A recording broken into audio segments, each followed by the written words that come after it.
Kita na ba? Ayan siya.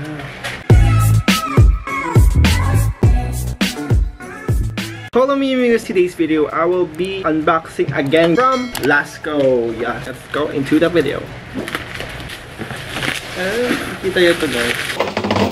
Nandito na yung package natin, which is yung UVC Germicidal Multipurpose Sterilizer, which is this is only 1,980 pesos na binili ko siya. Specification niya, UVC Germicidal Multipurpose Sterilizer. Yung wattage niya is 38 watt, volt niya is 10,000 hours.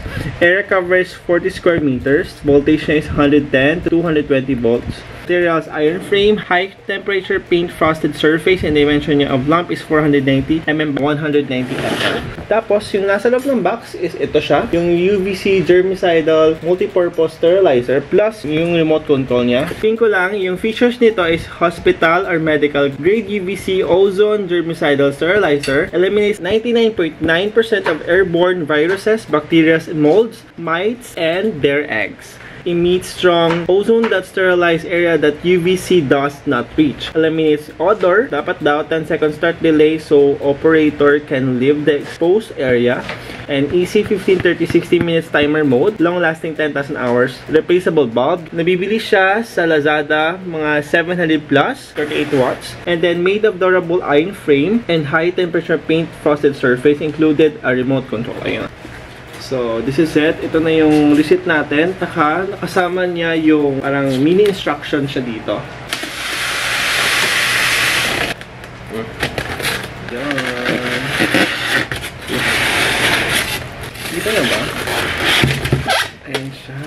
Sa loob na yung bulb. Replaceable na lang siya. Ay, kasama dito yung remote control na maliit. Yung switch on and off. Hinintay ko kasi to kasi nakikita yung mga ano ko dito, may mga bed bugs ako, so kailangan ko to. Parang lamp siya, sasaksak mo lang siya, then you have to set a timer using your remote control. And then yung feature nito is may power siya, then 15 minutes, 30 minutes at saka 60 minutes time.